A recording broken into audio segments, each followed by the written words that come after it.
कच्चे आम और पक्के आम में कलर का भी अंतर होता है। कच्चे आम का रंग क्या होता है? क्या होता है? हरा। और पक्के आम का रंग पीला। कच्चा आम, कच्चा आम का मतलब है कि आपका रंग पहले कुछ और था, अब था तो कोई बात नहीं, पर अब थोड़ा पक जाए, आप पक जाएंगे तो आपका रंग बदल जाएगा। जैसे आपके बालों ने रंग बदलना शुरू कर दिया है, पहले काले थे, अब क्या होने लग गए? सफेद होने लग गए। मतलब बालों ने अपना रंग, कच्चा आम पकने लगा है, बाल पकने लग गए हैं, बाल पक गए। आंखों में मोतियाबिंद, लोग कहते हैं पक गया मोतियाबिंद, आंखें भी पकने लगी हैं।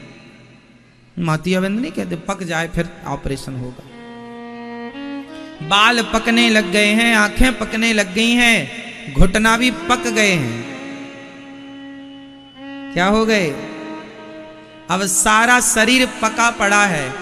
अब तुम्हारी बुद्धि और पक जाए तो काम बन जाए।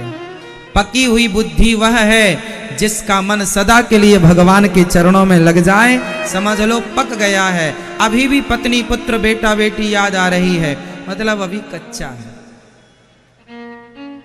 तो बाल पक गए, आंख पक गई, शरीर पक गया, थोड़ा मन को पकाओ। क्या पकाना जरूरी है मेरी माँ? मैया क्या पकाओगी? मन। तो अभिमान रहित जीवन ही भक्तों का है। तो वाक्य कहे बल बुद्धि, भागवत जी बल और बुद्धि बढ़ाती हैं। और ताके कहे तकदीर, जो भागवत जी श्रवण करता है उसकी तकदीर लोक परलोक दोनों बदल जाते हैं, सवर जाते हैं। ऐसे भगवान कृष्णं नारायणं वंदे, कृष्णं वंदे व्रजप्रियं, कृष्णं द्वैपायनं वंदे, कृष्णं वंदे प्रथासुतं। सच्चिदानंद रूपाय विश्वोत्पत्त्यादि हेतवे, तापत्रय विनाशाय श्री कृष्णाय वयं नुमः। भगवान का स्वरूप कैसा है? भागवत श्रवण करने से क्या होता है जरा समझिएगा। भागवत सुनने से क्या होगा? धीरे धीरे आपके कान में, कान के द्वारा ये शब्द जो अंदर जाएंगे हृदय में, भगवान कहाँ से प्रवेश करते हैं? प्रविष्टः कर्णरंध्रेण। भगवान जब भी अंदर प्रवेश करेंगे तो कानों से प्रवेश करेंगे, इसलिए कानों से कथा सुनी जाती है। कथा सुनने से लाभ क्या है? महाराज जी भागवत सुनने से क्या होता है? एक बात बताएं, सारा सब कुछ सुनने से ही होता। सब कुछ क्या होता है? सुनने से। आपको गुस्सा कब आता है? जब आप गालियां सुनते हैं। सुनना आया ना? जब आप गालियां सुनेंगे, अपना अपमान सुनेंगे तो गुस्सा आएगा। अच्छा, आप बहरे हैं और कोई आपको गालियां दे रहा है, आपको गुस्सा आएगा? तो पूरी फसाद की जड़ कौन है? कान। बोलो हाँ या ना। कानों से हम सब चीजें सुनते हैं। अच्छा सुनो, आप गालियां सुनते हैं तो क्या आता है? जोर से क्रोध, गुस्सा आया। अब दूसरा कनेक्शन बता दूं कान का। आप किसी स्त्री और किसी पुरुष के बारे में गंदी गंदी बातें करने लग जाएं तो सुनने से आपके अंदर काम वासना जागने लग जाएगी। हाँ या ना? सुनने से हो रहा ना सब। सुनने से क्रोध भी आया, सुनने से काम भी आया, काम क्रोध। और सुनने से अरे उनके पास बड़ी गाड़ी है, बड़ा बंगला है, बड़ा नाम है, बड़ी इज्जत है, तो आपके अंदर सुनने से क्या आया? जोर से बोलो मेरी माँ। क्या आया? लोभ आया? आया? तो कान ही फसाद की जड़ है कि नहीं? कान ही काम जगाता है, कान ही लोभ जगाता है, कान ही क्रोध जगाता है। इसलिए कहता हूं, कानों से ही यदि आप भागवत सुनने लग जाएं, भगवान की चर्चा सुनने लग जाएं, तो क्या बढ़ जाएगा? क्या आएगा? हाँ, क्या आएगा? कानों से गालियां सुनी तो क्या आया? क्रोध। कानों से धन दौलत के बारे में सुना तो क्या आया? लोभ। कानों से किसी स्त्री पुरुष की गंदी बातें करी सुनी तो क्या आया? काम। और कानों से कथा सुनेंगे तो क्या आएंगे? हृदय में राम आ जाएंगे, श्याम सुंदर भक्ति आ जाएगी। प्रविष्टः कर्णरंध्रेण। तो कान से काम क्रोध लोभ भी प्रवेश करता है और कानों से भगवान भी प्रवेश करते हैं। अब आपको निर्णय करना है कि कानों को कहां लगाना है। ये बिल्कुल प्रैक्टिकली हम बोल रहे हैं आपको। कोई किंतु परंतु हो तो आप पूछ लेना। कानों से ही जागती हैं चीजें। आप किसी के बारे में सुने ही ना तो कुछ नहीं है। सुनेंगे तो मन जाएगा, चंचल होगा। आप किसी स्त्री के बारे, अरे वो स्त्री बहुत सुंदर है, वो पुरुष बहुत सुंदर है, जब आप उसके बारे में सुनेंगे तब मन वहां जाएगा। सुनेंगे नहीं तो मन कहते हैं चंचल है, पर मन भी इंद्रियों के अधीन होता है। यदि आंख देखे ना और कान सुने ना तो मन चंचल हो ही नहीं सकता। बोलो हाँ या ना? प्रैक्टिकल समझो। जो हम सुना रहे हैं, कथा नहीं सुनाएंगे कि अब सुन लिए। एक ध्रुव जी थे, एक प्रहलाद जी थे, उनको भगवान मिले, कथा खत्म। समझने की कथा होती है, समझो, और वो समझ करके उसे अप्लाई करना, चरितार्थ करना। ठीक है? तो कान से आपने सुना नहीं, अच्छा किसी को आपने देखा, रास्ते में आपको सोना ढेर सारा पड़ा हुआ दिख गया, तो दिखने से क्या आ गया? जोर से लोभ आ गया। अरे उठा ले क्या? तुरंत आप अपने आप से बातें करेंगे, उठाऊं कि नहीं उठाऊं, ये क्वेश्चन आएगा ना। फिर बाद में आपका निर्णय कि आप उठाएं ना उठाएं, वो बुद्धि का निर्णय चला जाएगा।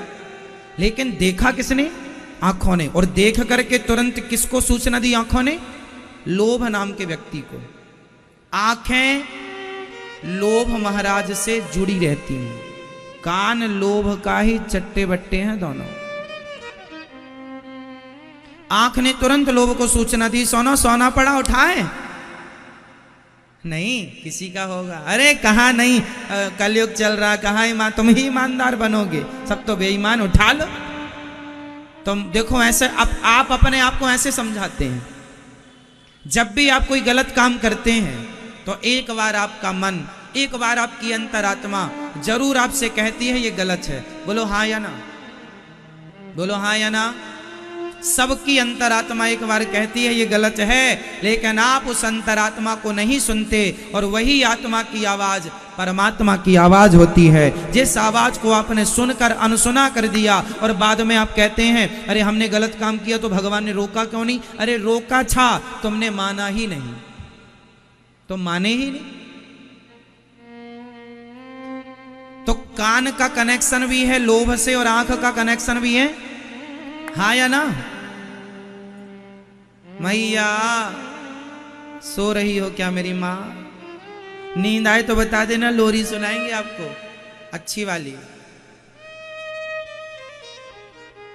तैयारी बिल्कुल है बस सोने की,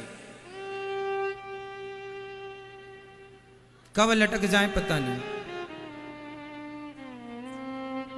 अपने बगल वाले को देखना, सोए ना कोई, और सोए तो फिर बता देना हमें जल्दी से, हम तुरंत लोरी स्टार्ट कर देंगे, है ना? आंख का कनेक्शन किससे है? इस धन को देखा आंख ने तो किसको सूचना दी? जोर से, लोभ को। और किसी सुंदर स्त्री और सुंदर पुरुष को देखा आंख ने तो किसको सूचना दी? काम को, वासना को। काम जगाती है ना आंख। सुंदर स्त्री दिखाई पड़ गई तो बार बार आदमी उसे देखता, सुंदर पुरुष दिखाई पड़ गया बार बार उसे देखता है। उसको देखकर उसके अंदर क्या जाग रहा है? काम। तो आंख ने किसको सूचना दे दी? धन को देखकर लोभ को सूचना दिया, और स्त्री पुरुष को देखकर काम को सूचना दे दी। किसने? आंख ने। ये तुम्हारी आंख तुम्हारे साथ बहुत बड़ी गद्दारी कर रही है। बोलो हाँ।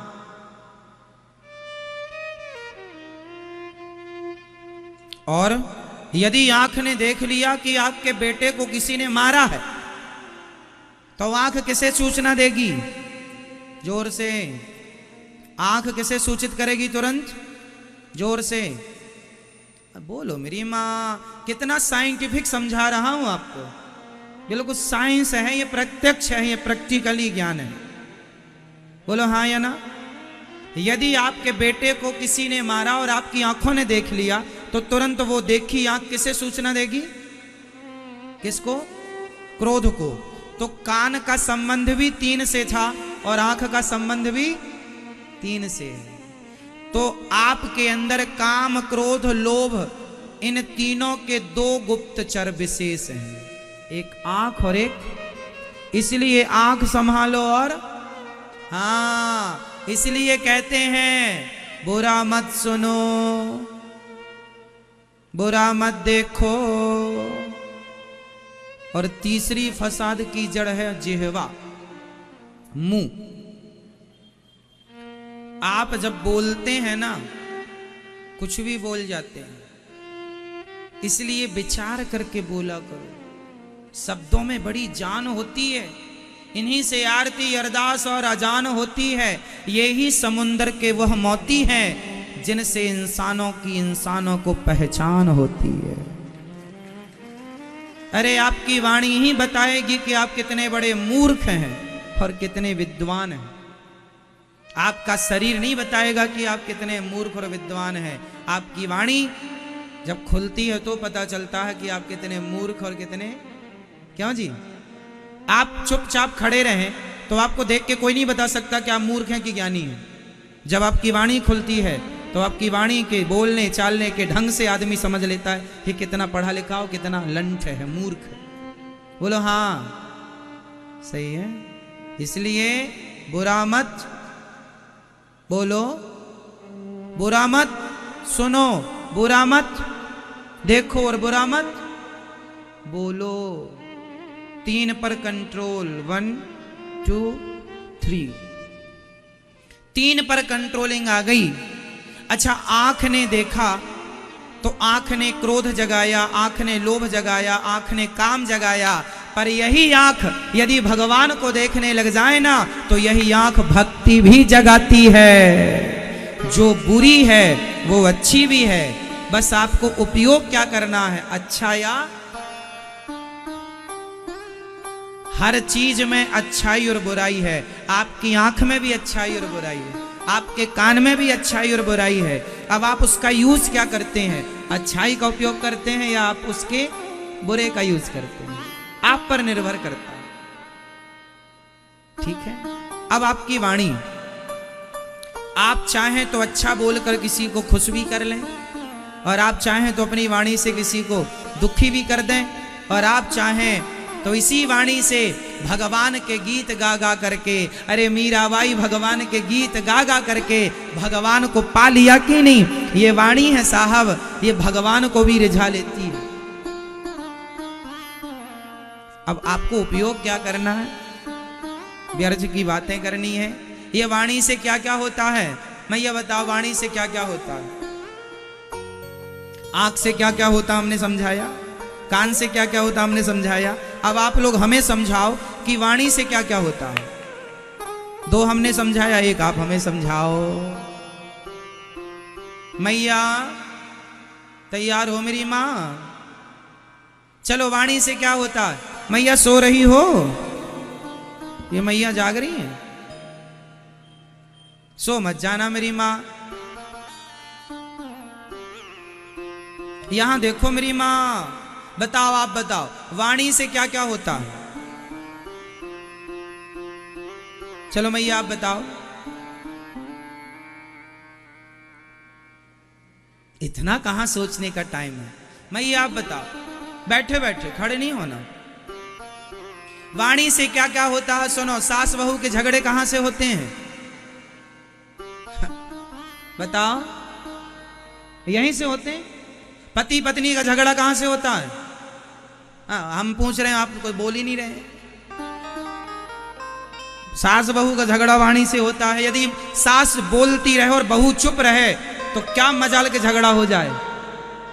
हो जाएगा। पति बोलता रहे पत्नी चुप रहे, या पत्नी बोलती रहे पति चुप रहे, तो क्या मजाल की झगड़ा हो जाए? झगड़ा तब होता है जब वाणी खुलती है।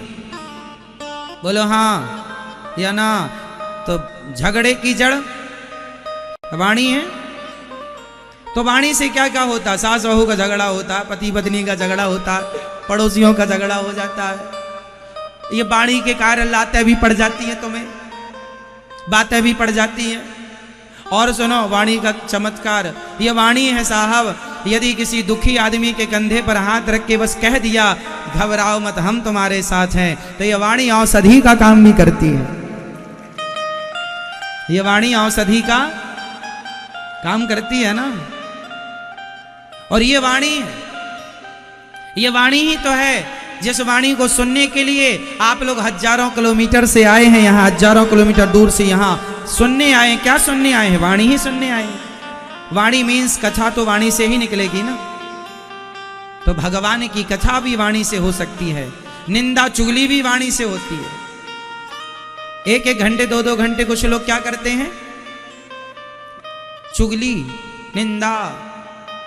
तो वाणी से बहुत कुछ होता है। अब आपका मन है कि वाणी से निंदा चुगली करना है कि झगड़ा करना है, या फिर भगवान का नाम जपना है। उन्हीं की वाणी पवित्र है जिनकी वाणी सदा गोविंद का स्मरण कराती है, सदा भगवत चिंतन भगवान का नाम जपती और जपाती है, कथा सुनाती है, कथा सुनाती। इसलिए आपस में बैठो तो भगवत चिंतन किया करो।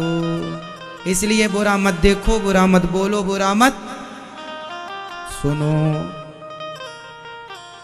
अच्छा, मुझे आप लोग इन तीनों का एक एक फॉर एग्जाम्पल देंगे, उदाहरण देकर समझाएंगे आप जल्दी से हमें, तब बात पक्की हो जाएगी।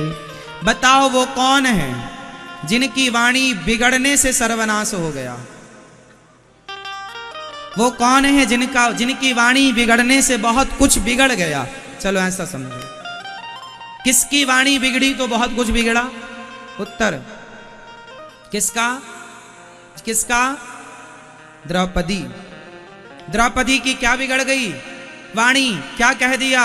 अंधों के अंधे होते हैं, और जब अंधों का अंधा होता कहा, वाणी बिगड़ गई।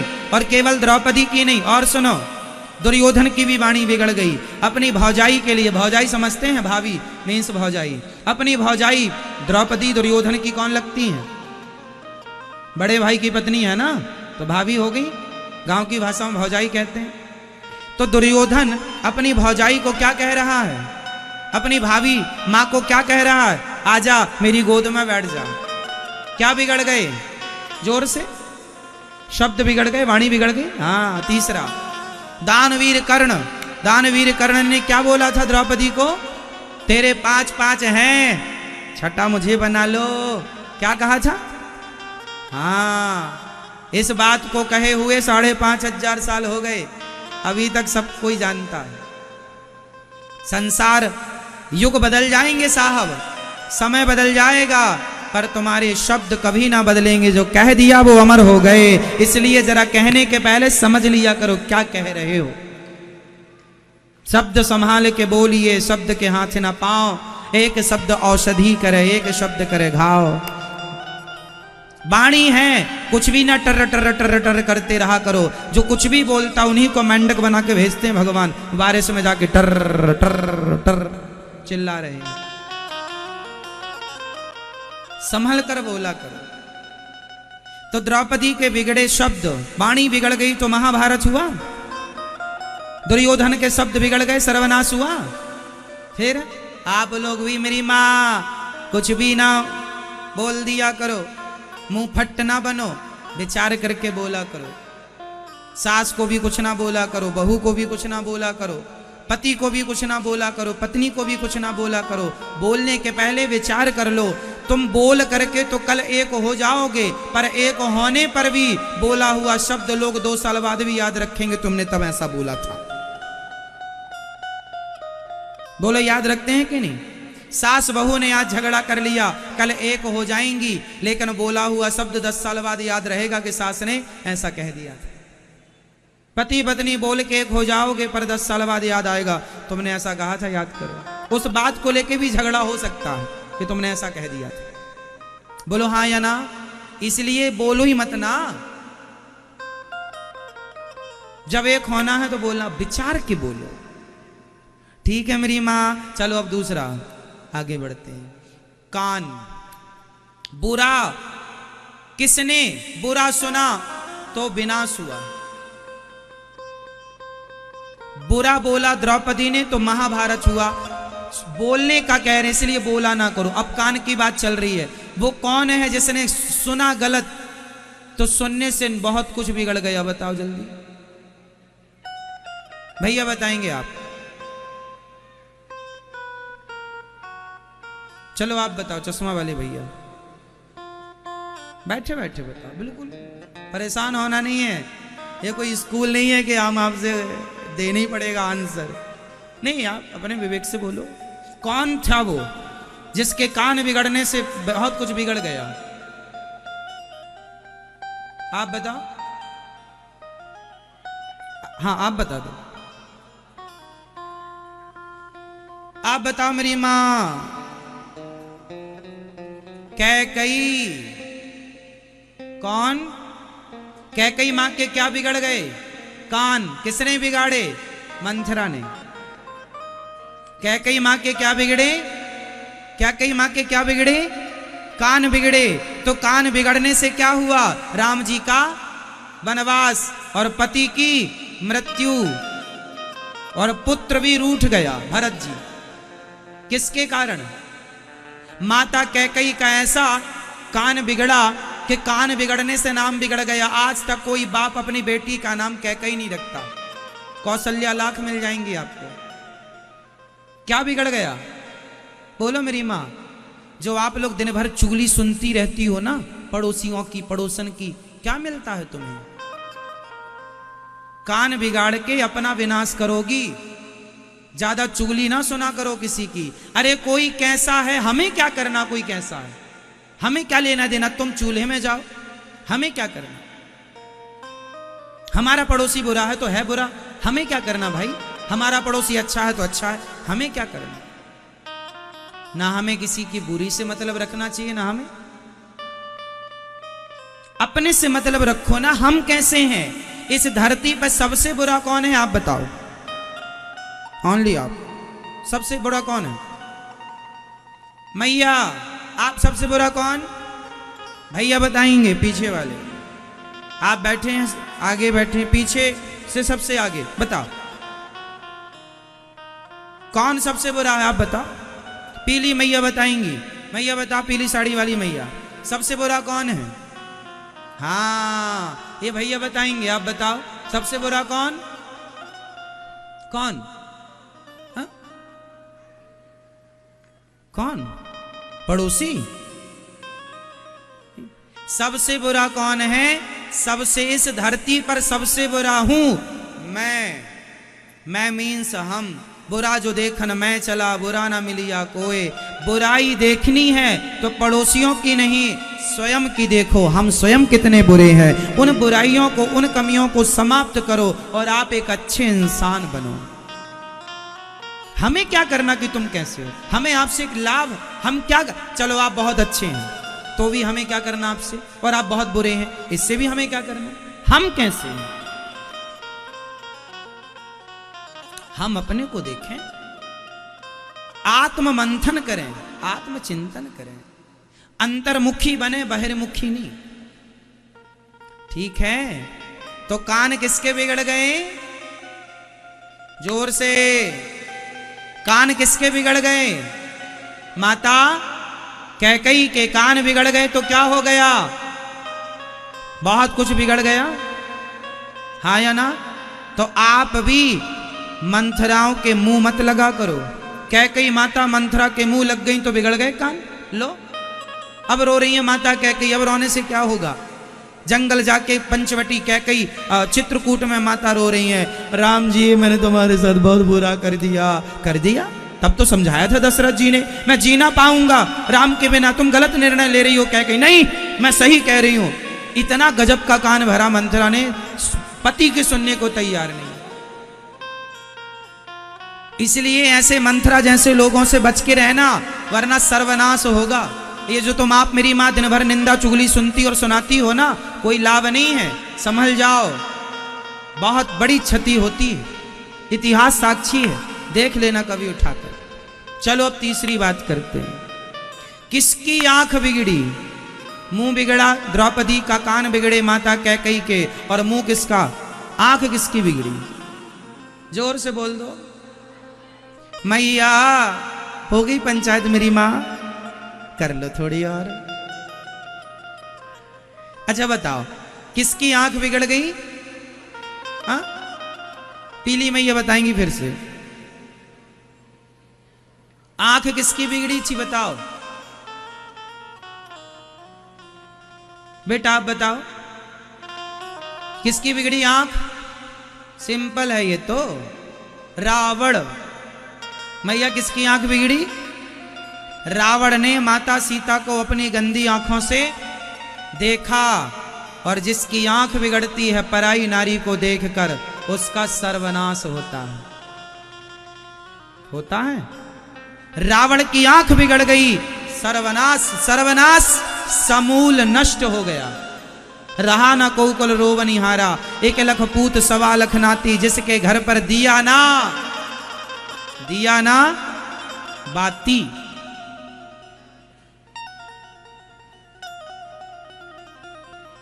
इसलिए आंख ना बिगड़े। तुम भी बहुत देखते हो किसी किसी को, ऐसे ना देखा करो किसी किसी को, वरना वही हाल होगा जो रावण का हुआ है। अपनी पत्नी में मस्त रहा करो, अपनी पत्नी अपने परिवार में खुश रहा करो, अपने पति में खुश रहा करो। ना तुम पराई पुरुष को देखो, ना तुम पराई स्त्री को देखो। यदि देखोगे तो उल्टी गिनतियां चालू हो जाएंगी, हाँ या ना? इसलिए तो तीन चीज संभाल लोगे, ये तीन चीज संभल गई तो तीनों लोक के राजा बना दिए जाओगे। ये संभाल लो तीन चीजें। साहब पीएचडी करना सरल है, पीएचडी करना सरल है, अपनी आंखों को संभालना कठिन है। पीएचडी सरल है, अपने कानों को संभालना कठिन है। पीएचडी सरल है साहब, अपनी वाणी को संभालना कठिन है। ये संभल गई तो आप इंसान ना रहोगे, इंसान के रूप में दुनिया तुम्हें भगवान कहने लग जाएगी। यदि तीन पर कंट्रोल आ गया तो, तीन पर कंट्रोल आ गया तो आप क्या बन जाएंगे? जोर से, जोर से। ये संसार आपको भगवान की तरह पूजेगी। तीन पे कंट्रोल आ गया तो, और तीनों में एक से भी पतित हो गए तो गली गली पुतले जलाए जाएंगे तुम्हारे,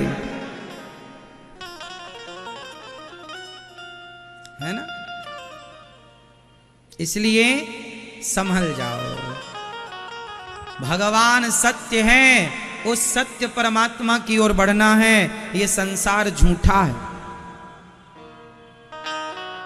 संसार झूठा है, भगवान सच्चे हैं।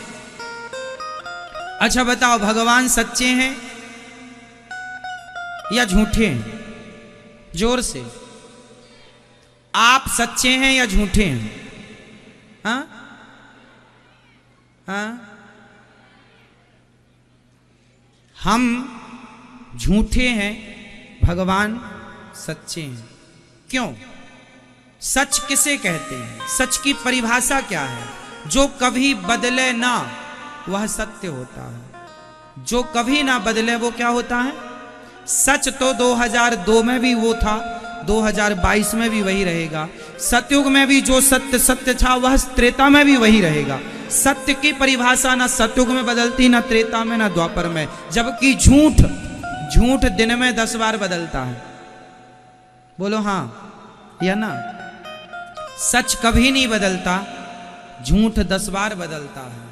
इसलिए भगवान सच्चे हैं क्योंकि वो कभी नहीं बदलते। हम झूठे हैं क्योंकि हम रोज बदल रहे हैं। हम माँ के पेट से आए थे ना, इतने से थे, फिर बड़े हो गए। आपकी बॉडी बदल रही है। आप लड़कपन से जवानी में, जवानी से बुढ़ापे में, आपकी बॉडी रोज बदल रही है। आप इस बात को मान रहे हैं कि नहीं? आप जो कल थे वो आज नहीं है, और जो आज हैं वो कल नहीं रहेंगे। आपका शरीर नित्य बदलता है, पता है आपको? बोलो हाँ या ना? मेडिकल साइंस कभी समझोगे, जानोगे तो आप इस बात तक पहुंचोगे कि हमारी बॉडी रोज बदलती है। हाँ या ना? लाखों सेल्स ऐसे हैं हमारी बॉडी में जो बनते और बिगड़ते रहते हैं हर क्षण, हर मिनट, हर सेकेंड। इतनी देर, जितनी देर में मैंने आपको बताया, इतनी में मेरी बॉडी में हजारों सेल्स बन गए और बिगड़ गए, इतनी देर में। बोलो हाँ या ना? ऐसा डॉक्टर कहते हैं, साइंस कहता है। फिर आप बिगड़ रहे हैं, बन रहे हैं। लड़कपन से जवानी, जवानी से बुढ़ापा। अभी आपकी कमर सीधी है, बुढ़ापे में थोड़ा झुक जाएगी। इसका मतलब आप परिवर्तनशील हैं, आप बदल रहे हैं। और बदलते हुए को सच नहीं कहा जा सकता। हम झूठे हैं। इसलिए आपकी पत्नी, आपका परिवार, आपका संसार झूठा है तो झूठे में मन क्यों लगाना? सच्चे भगवान है, सच्चे भगवान में मन लगाओ ना। आप तो झूठे में मन लगाए हैं, क्या फायदा होगा? ये दुनिया के लोग परेशान क्यों हैं? क्योंकि झूठे लोगों में मन। हमें तुम पे बहुत विश्वास है, मत करो उस पर विश्वास, वो स्वयं झूठा है। आप कहते हैं हमने तुम पे सच्चा विश्वास किया। झूठे पे सच्चा विश्वास कैसे करते हैं आप? आप कर रहे हैं, ये आपकी नादानी है। क्यों मेरी मां? विश्वास किस पे करना चाहिए?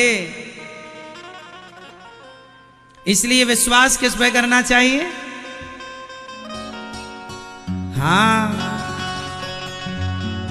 विश्वास नानी का टूटने नहीं, विश्वास किया द्रौपदी ने, बचाया ना।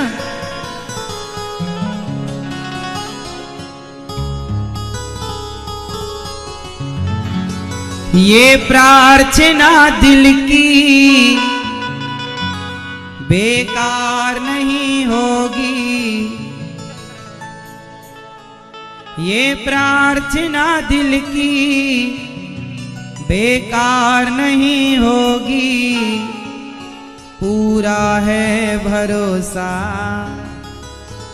मेरी हार नहीं होगी।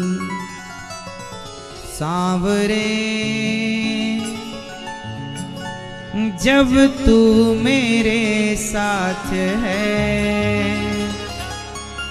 सांवरे सर पे तेरा हाथ है। मेरी हार नहीं होगी। सांवरे जब तू मेरे साथ है, सांवरे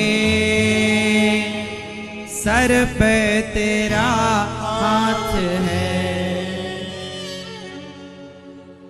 मैं हार जाऊं ये कभी हो नहीं सकता। बेटा अगर दुख में पिता सो नहीं सकता। पिता मीन्स भगवान, सबके माता। ये मैं हार जाऊं, ये भगवान अपने भक्तों की परीक्षा लेते हैं, ये सही है, पर हारने नहीं देते अपने भक्तों को। देर सवेर भक्त की जीत हो, विश्वास रखिएगा। देर है, अंधेर नहीं। मैं हार जाऊं ये कभी हो नहीं सकता, बेटा अगर दुख में पिता सो नहीं सकता। बेटे की हार तुम्हें स्वीकार नहीं होगी, बेटे की हार तुम्हें स्वीकार नहीं होगी। पूरा है भरोसा मेरी हार नहीं होगी। इसलिए भगवान के चरणों में आखिरी सांस तक विश्वास रखिएगा। क्या रखिएगा? विश्वास। जिनका विश्वास भगवान पर है उनके विश्वास को भगवान कभी टूटने नहीं देते। भगवान सत्य, उस सत्य स्वरूप परमात्मा का चिंतन करो। भगवान चित स्वरूप है, सबके भीतर विद्यमान है। आप 7 दिन की कथा सुनेंगे तो आज आप 7वें दिन कहेंगे कथा में आनंद आ गया। जो आनंद इस कथा में आने वाला है 7 दिनों में, वो आपकी पूरी जिंदगी में आपने और कहीं आनंद लिया ना होगा, ये मेरी गारंटी। आप आनंदित हो जाएंगे इन 7 दिनों में। आज तो पहला ही दिवस है। आनंद संसार में नहीं है मेरी मां। आप जितने लोग यहां बैठे हैं लगभग आपने सबका आनंद लिया। अच्छा बताओ, आप लोगों ने किस किस का आनंद लिया अभी तक? खाने का आनंद लिया कि नहीं? 56 भोग। आप क्या नहीं खाए साहब, सबका आनंद लिया आपने। आपने खाने का आनंद लिया प्लस सोने का भी आनंद लिया। बोलो हाँ। फिर आपने खेल कूद का भी आनंद लिया, बातचीत का भी आनंद लिया, हवा में उड़ने का भी आनंद लिया आपने, फ्लाइट इत्यादि में। क्यों जी? जिनने ले लिया वो तो ले ही लिए, आनंद ले लिया आपने। कई लोग तो फ्लाइट में इसलिए बैठते हैं चलो देख लें कितना आनंद आता है। जाके बैठ लो, कितना आनंद आ। उड़ती रहे तो मन करेगा वो नीचे उतर जाए, अब नीचे उतर जाए। कब से उड़ रही है। सब चीजों का आनंद ना साहब थोड़ी देर का है। फ्लाइट ऊपर ही रहे, उतरे ही ना तो आप घबरा जाएंगे, कसम खा लेंगे अब नहीं बैठेंगे। नीचे ही ना आए फिर डर जाएंगे आप सदा के लिए। ट्रेन से जाया करेंगे। क्यों? सही है। तो संसार में आनंद कितना है। आप फ्लाइट में बैठने कर देख चुके होंगे कितना आनंद है, खाकर देख चुके कितना आनंद है, सोकर देख चुके कितना आनंद है। शादी हो चुकी है आपकी, भोगों का सुख भी आपने ले ही लिया, कितना आनंद है वो भी देख चुके हैं। पैसा कमा ही लिया, दुकान चला ही ली, नाम कमा ही लिया, बच्चे पैदा कर ही लिए, सबका आनंद देखे ना बैठे हो आप लोग। क्यों जी? लगभग आप में से बहुत लोग सबका आनंद ले चुके हैं। बोलो हाँ, बोलो हाँ। अब सवाल मेरा आपसे, सबका आनंद ले लिया आपने? उत्तर दो। क्या पेट भरा? सिंपल उत्तर है, क्या पेट भरा? अभी आपको 100 साल और दे दिए जाएं संसार का भोग भोगने के लिए, खाने के लिए, परिवार के लिए, कमाने के लिए, पैसों के लिए, तो क्या 100 साल और पाकर क्या तब आपका पेट भर जाएगा? किसी का पेट भरा हो तो बताओ। तुम्हारे बाप दादों का भरा पेट? रावण का भरा पेट? सिकंदर का भरा पेट? किसी का नहीं भरा। तो तुम काहे पेट भरने में लगे हो? तुम्हारे बाप दादे खाली पेट चले गए। इस संसार के सुख से किसी का पेट नहीं भरना। यहाँ आनंद है ही नहीं। आनंद चाहते हो तो भगवान में मन लगाओ।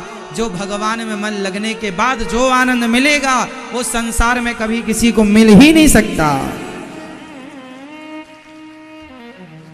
आप लोग चाहे घूम फिर के आ जाओ तब लगाना, या मेरे कहने से अभी लगाना स्टार्ट कर दो।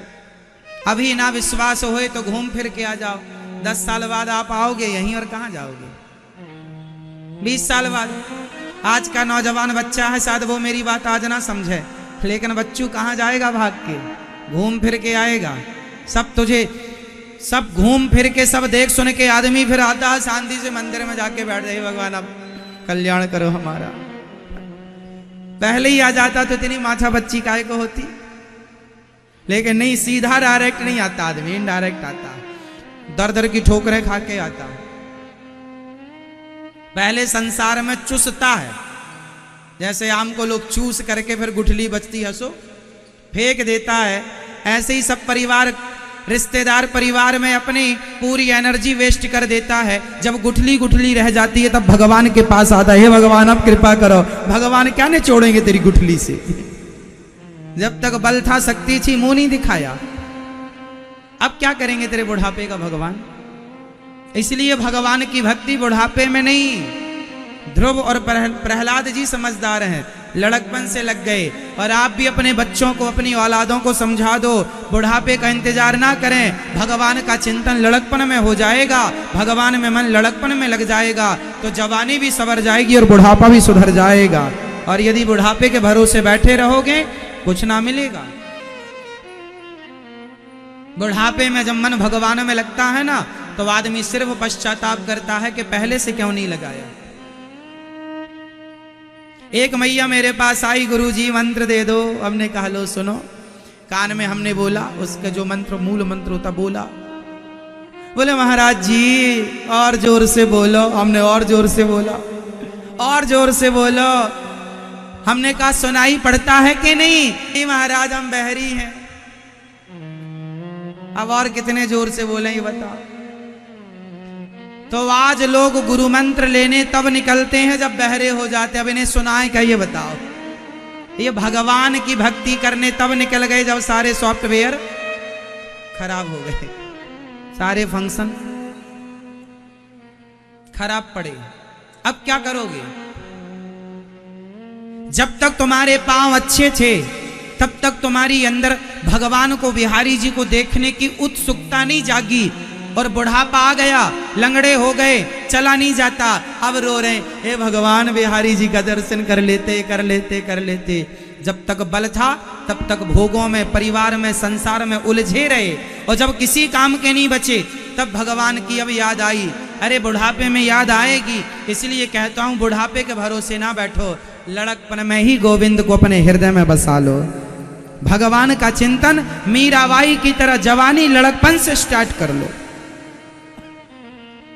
अभी से करोगे तो तब तक मिलेंगे बुढ़ापे तक, और बुढ़ापे से शुरू करोगे तो कम मिलेंगे।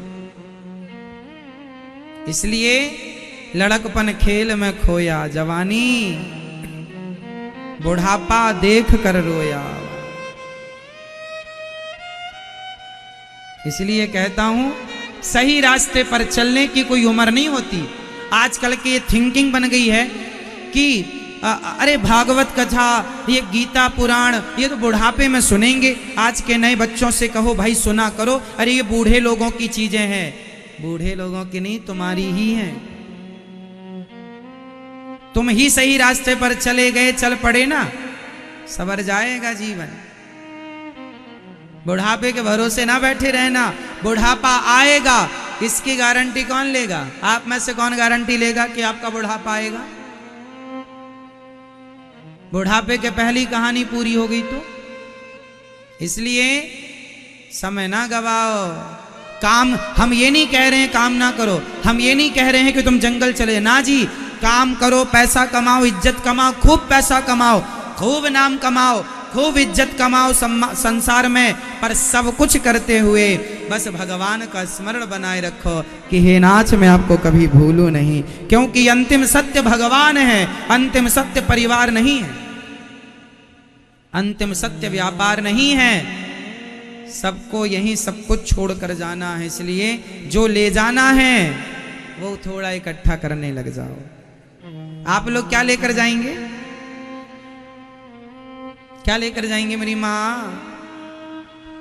आपके द्वारा किया गया पाप और पुण्य, ये दो गठरी आपके साथ जाएंगे। चाहे पाप की भारी कर लो, चाहे पुण्य की भारी कर लो, स्वतंत्र हैं आप दोनों के लिए। आप दूध पीने के लिए भी स्वतंत्र हैं और शराब पीने के लिए भी स्वतंत्र हैं। अब आपको निर्णय लेना है कि हम दूध पिएं या शराब पिएं। जैसा कि पूर्व में हमने कहा कि आंख है, चाहे आंख से अच्छी चीज देखो, भगवान के चरण देखो, या संसार की बातें, संसार के लोगों को देखो, देखना आपके पास आंख है, आप देखो। क्या देखना है वो आप निर्णय लेंगे। जो देखेंगे वही पाप और पुण्य है। किसी नारी का अपमान देखना, अपमान करना पाप है। किसी का सम्मान करना, किसी की रक्षा करना पुण्य है। आप दोनों के लिए स्वतंत्र हैं। इसलिए भगवान आनंद के सागर हैं, सबके भीतर बैठे हैं। उन्हें देखना है तो भीतर देखो, मन मंदिर में बसाओ, जो विश्व की उत्पत्ति, पालन और संहार करने वाले हैं। ऐसे भगवान, सारे दुखों का नाश करने वाले, ऐसे भगवान को हम श्री कृष्ण, श्री मतलब राधा सहित श्री कृष्ण को बारंबार नमस्कार करते हैं। यम प्रव्रजन्तमनुपेतमपेत कृत्यम द्वैपायनो विरह कातर आजुहाव पुत्रेति तन्मयतया तरवो विनेदुस् तम सर्वभूत हृदयं मुनिमानतोऽस्मि। सुखदेव भगवान का जन्म हुआ और जन्म लेते ही निकल गए। सुखदेव जी कौन है जरा समझिएगा। गौलोक धाम में एक तोता रहा करता था श्री राधा रानी के साथ। जब राधा रानी आने लगी अपनी लीला करने, तो तोते ने कहा, माँ मैं भी आपके साथ चलूंगा। माँ ने कहा, बेटा मैं जाऊंगी, लीला करूंगी, बड़ा कष्ट उठाना पड़ेगा। तू कहाँ मेरे साथ कष्ट उठाएगा, इसलिए तू अभी मत जा। जब मैं लीला पूरी करके आऊंगी तो तू जाकर मेरी लीलाओं का गुणगान करके जन जन तक मेरी लीलाओं को, मेरी कथाओं को सब तक पहुंचाना। जी माँ। जब राधा रानी मृत्यु लोक से लीला करके चली गईं, तब सुखदेव जी का अवतार हुआ। सुखदेव भगवान का जन्म कहाँ हुआ था? अमरनाथ के जंगलों में। भगवान शंकर माता पार्वती को कथा सुना रहे थे। वहां पर एक छोटा सा तोता था, शुक, जो कथा सुन रहा था। शंकर जी की कथा, शंकर जी ने कथा सुनाई, अमर कथा। पार्वती जी सो गई, तोते ने हुंका देना शुरू कर दिया। एक राजा था, एक रानी थी। पूरी कथा हो गई तो शंकर जी ने जयकारा लगाई, बोलिए कृष्ण कन्हैया लाल की। माता जी की नींद खुली। जी प्रभु आगे क्या हुआ? शंकर जी बोले, कथा तो पूरी हो गई, आप कहाँ थी? हम सो गई थी। सो गई थी? कथा में नींद अच्छी आती है क्योंकि कथा में शांति मिलती है। अच्छा ये बताओ, नींद कब आती है? जब मन अशांत हो तब, या जब मन शांत हो तब? नींद कब आती है? जब मन अशांत हो तब या शांत हो तब? जोर से। जब मन को शांति मिलती है कथा के द्वारा, तब जाकर के नींद आती है। इसलिए कथाओं में ज्यादा नींद आना स्वाभाविक है, क्योंकि कथा से मन शांत होता है, शांति मिलती है। इसलिए मन शांत हो जाने के कारण कई लोग डिप्रेशन से बाहर आ जाते हैं कथा सुनकर। बहुत सारी बीमारियां आप जानते हैं, मन की अशांति से ब्लड प्रेशर हाई होता है। बोलो हाँ।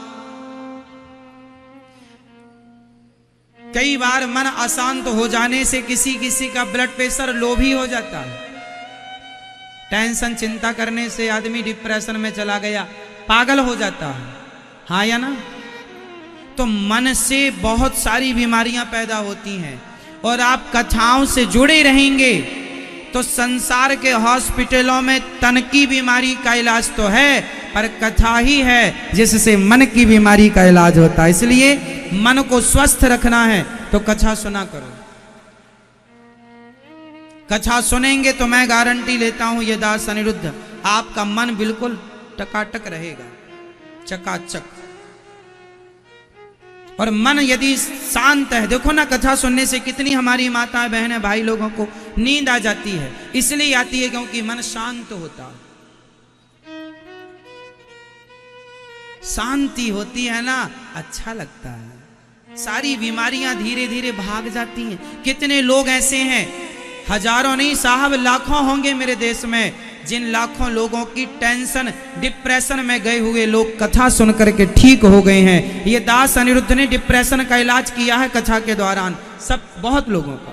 कई लोग कहते हैं हम मरने जा रहे थे, आत्महत्या करने जा रहे थे, कथा सुनने से रुक गए। आप में से कितने ऐसे लोग हैं जिनके जीवन में कथा से बहुत बदलाव हुआ है? आप ही बताइए। देखो इतने लोग हैं जिनके जीवन में कथा से इतना बदलाव हुआ है, इसलिए जो जुड़े हैं उनका बदलाव निश्चित होगा, नहीं जुड़े तो आप जोड़िएगा। इसलिए हम कहते हैं कि आप अपने आप को कथा से जोड़ कर रखो, और जोड़ने के लिए क्या करना पड़ेगा? आप अपने मोबाइल पर YouTube पर जाकर, अनिरुद्धाचार्य नाम का चैनल है, उस चैनल पर जाकर आज 93 लाख लोगों का परिवार है YouTube पर। कितने लाख लोग जुड़े हैं YouTube पर? 93 लाख।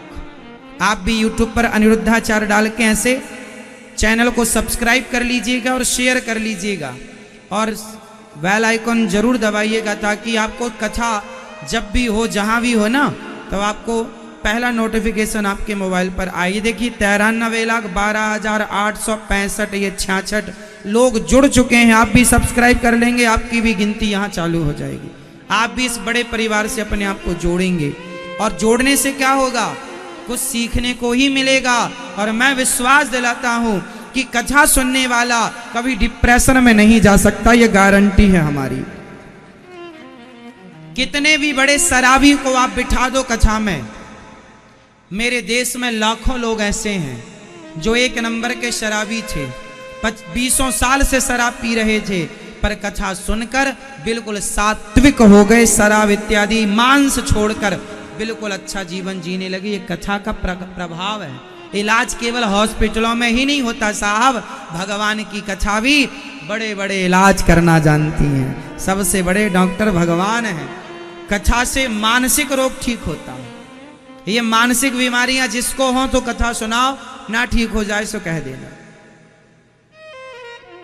मानसिक रोग की कोई गोली टैबलेट नहीं होती, डॉक्टर जबरदस्ती खवाते रहते हैं। डिप्रेशन की कोई गोलियां थोड़ी होती हैं, पर फिर भी खवाते रहते हैं। वो टैबलेट ही साइड इफेक्ट करके दूसरी बीमारी पैदा करती है। इसलिए टैबलेट क्यों खाना, गोलियां क्यों खाना? कथा सुनो, कोई खर्चा भी नहीं लगना। काम करते रहो, गाड़ी पे चलते रहो, आते रहो, जाते रहो, जहां समय मिल जाए जरा सी कथा सुन लो। जुड़े रहोगे तो बचे रहो, है ना? इसलिए जुड़े रहो।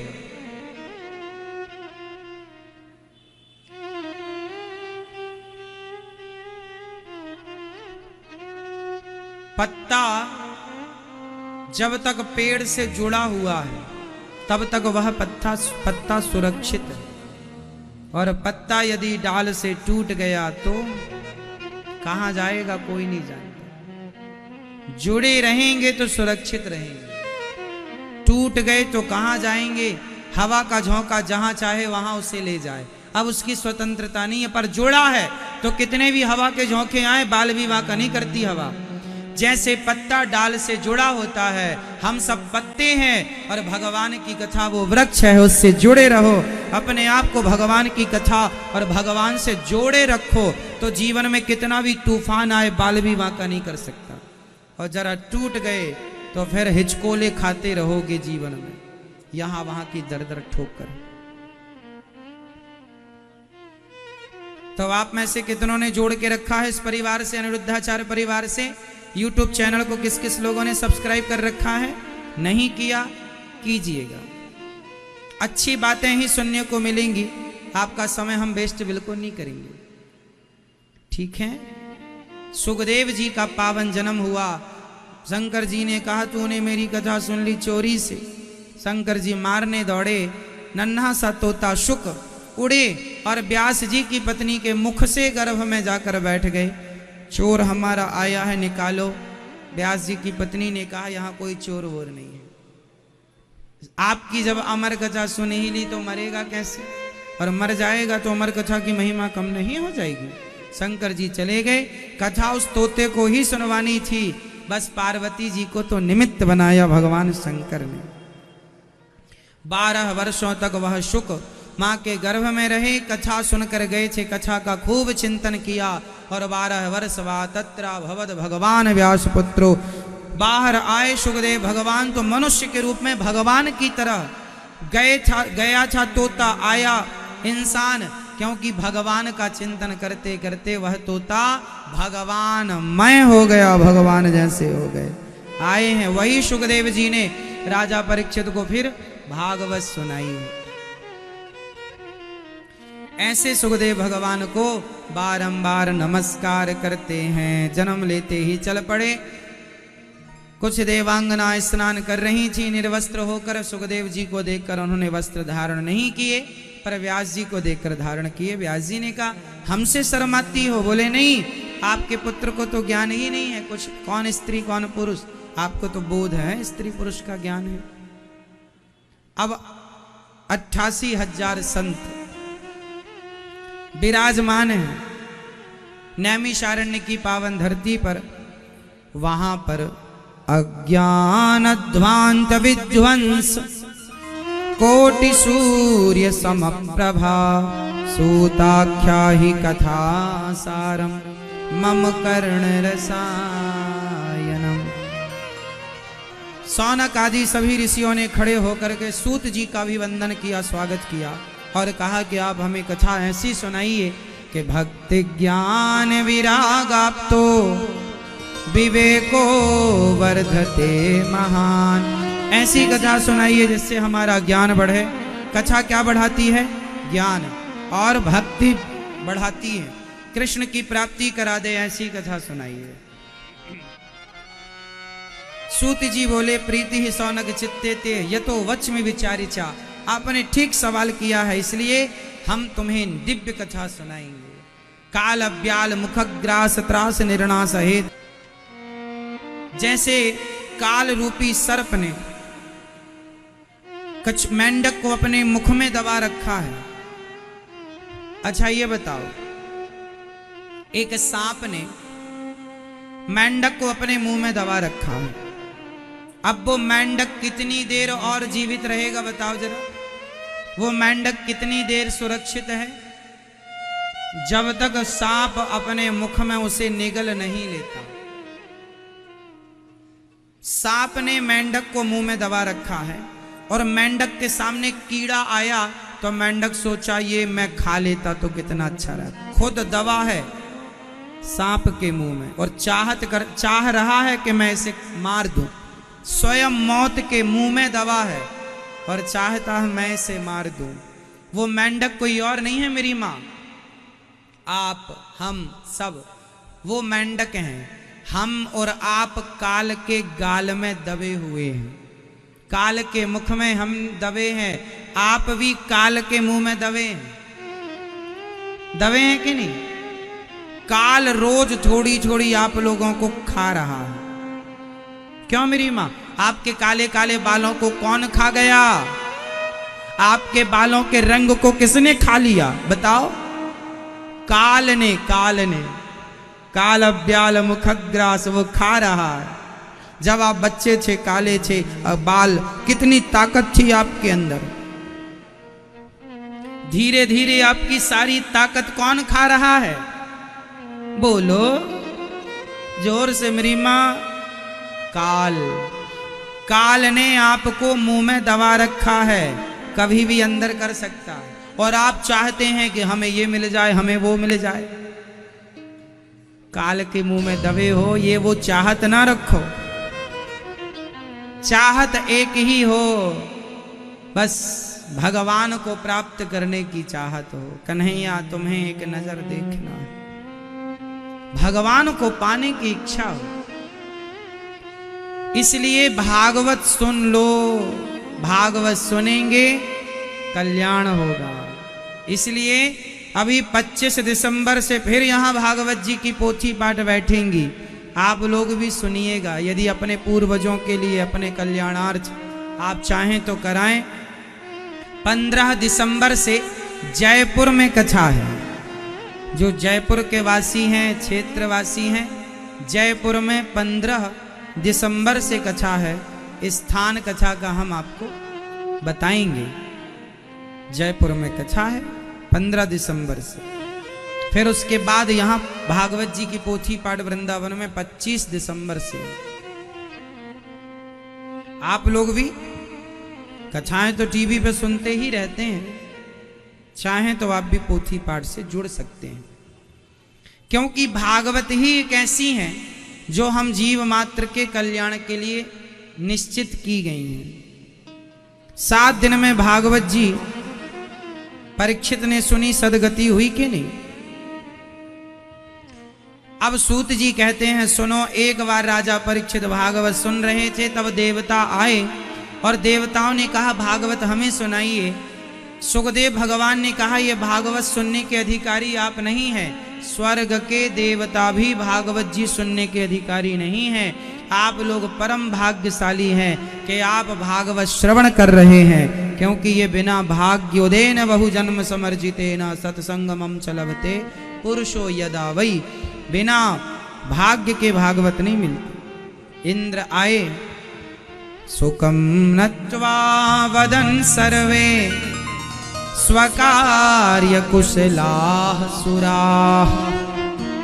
कहा एवं विनिमये जाते सुधाराज्ञा प्रपीयता। ये कथा हमें सुनाइए। तब सुखदेव भगवान ने कहा क्वा सुधा क्व कथा लोके क्व काचः क्व मणिर्महान्। आप स्वर्ग के अमृत को लाए हैं, पर स्वर्ग का अमृत भी कथा के आगे फीका है। स्वर्ग के अमृत को कोई पिए तो उसे स्वर्ग की प्राप्ति होती है, पर भागवतामृत को कोई पिए तो उसे भगवान की प्राप्ति होती है। अब आप बताओ कि भगवान श्रेष्ठ हैं या स्वर्ग श्रेष्ठ है? भगवान के आगे तो करोड़ों स्वर्ग फीके हैं। तो स्वर्ग जाके हम लोग क्या करेंगे? भगवान की कथा हमें भगवान में से मिलाती है। ये भागवत जी, एक बार इस भागवत जी को श्रवण करने के लिए देवता लालायत हुए। स्वर्ग में तराजू बांधी गई, भागवत जी के एक पलड़े पर भागवत जी को रखा गया स्वर्ग में, पर भागवत जी का पार स्वर्ग का सुख ना प्राप्त कर सका।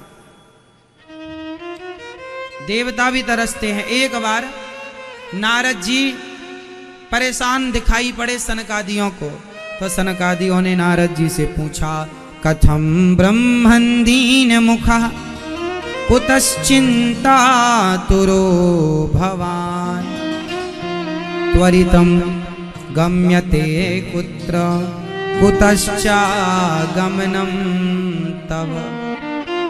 क्या हुआ, आप इतने परेशान क्यों हैं? नारद जी ने कहा क्या बताऊं, मैं सारे तीर्थों में गया शांति पाने। अहम तु पृथ्वीं यातो ज्ञात्वा सर्वोत्तमामिति। सारे तीर्थों में गया, पुष्करम चा प्रयागम चा काशीं गोदावरीं तथा। सारे तीर्थों में गया, पर ना पश्यम कुत्रमिच्छर्मः मनः संतोषकारकम। सब जगह गया, पर मुझे कहीं शांति नहीं मिली। मुझे कहीं क्या नहीं मिली मेरी माँ? शांति नहीं मिली। नारद जी बोले मैं सब जगह गया, पुष्कर प्रयाग काशी गोदावरी हर क्षेत्र, शांति नहीं। गृहस्थों के घर गया तो यहाँ शांति नहीं। सत्यम नास्ति तपः शौचम दया दानम न विद्यते। आज के युग में क्या नहीं है? सत्यम नास्ति। आज के युग में क्या नहीं है? जोर से मेरी मां, सत्य नहीं है। आज सत्य बोलने वाले कहीं कहीं कभी कभी मिलते हैं। आज सब परेशान हैं। आप चाहते हैं कि वो हमारे साथ हमारे हमसे झूठ ना बोले, लेकिन क्या आप सच बोलते हैं? आप सत्य बोला करो साहब, जान चली जाए तो चली जाए। सत्य कभी कभी बोलते हो कि रोज बोलते हो? आपने अपने जीवन में पूरी जिंदगी में कितनी बार सच बोला होगा? चलो ये बताओ, आपने अपने जीवन में ज्यादा सच बोला है या ज्यादा झूठ बोला है? आप बताओ, क्या बोला है आपने? हाँ? मतलब पूरे देश के सच्चे लोग यही हैं आज, सबने सच बोला है। अच्छा है, खुशी की बात है, होनी चाहिए। सत्य कम है खत्म हो गया ऐसा नहीं है, कम है। सत्यम नास्ति तपः शौचम। शौचम का मतलब है पवित्रता। ना आज सत्य बचा है, ना आज पवित्रता बची, ऐसा नारद जी कह रहे हैं, इसलिए दास भी कह रहा है। आप कितने लोग पवित्रता का ख्याल रखते हैं?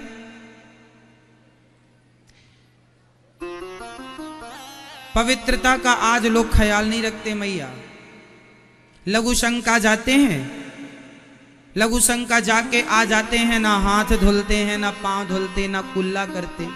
बिना हाथ पांव धुले कुल्ला किए आप शुद्ध हो ही नहीं सकते। भाई लघु शंका गए हो तो आप 4 कुल्ला करो, हाथ पांव धुलो, तब शुद्धि होती है।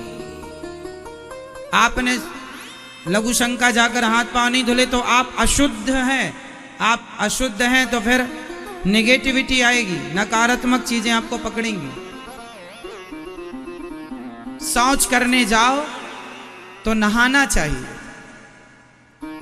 आप में से ऐसे कितने लोग हैं, चाहे आप दिन में 2 बार शौच करने जाएं या 3 बार जाएं, जितने भी बार जाएं आपको नहाना चाहिए। यही है पवित्रता।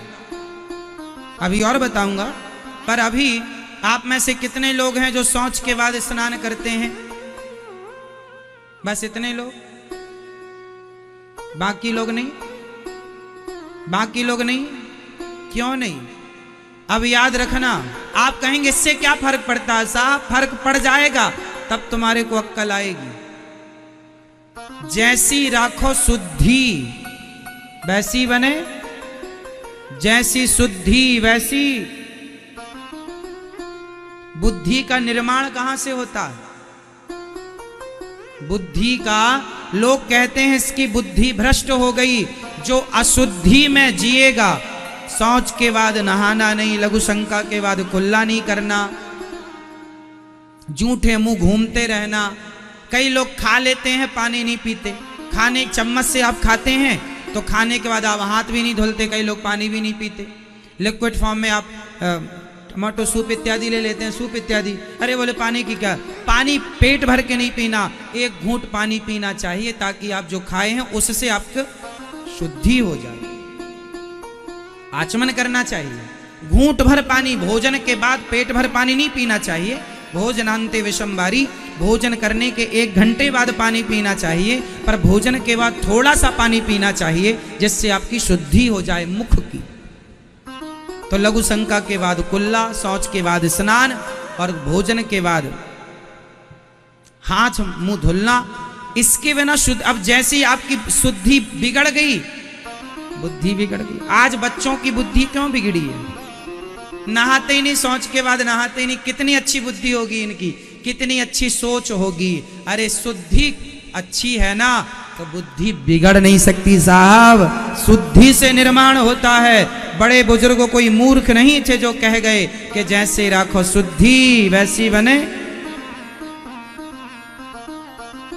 इसलिए अभी तक नहीं करते थे, अब करना। लघु शंका के बाद क्या करेंगे? जोर से बोल दो। 4 कुल्ला। पांव में पानी, आपने मोजे पहन रखे हैं तो पानी के किंचे मार लीजिए। नहीं पहने तो पांव धुलिए, हाथ धुलिए, थोड़ा सा जल का छिड़काव अपने ऊपर श्रीमन्नारायण कहते हुए डाल लीजिए। थोड़ा सा पानी अपने ऊपर ऐसे श्रीमन्नारायण कहते छिड़काव कर लीजिए, जिससे आप शुद्ध हो जाते हैं। लघु शंका के बाद शौच करने गए हैं तो आप पूरा स्नान ना करें तो अर्ध स्नान तो करना ही चाहिए, हाँ या ना? बच्चों को सिखाओ।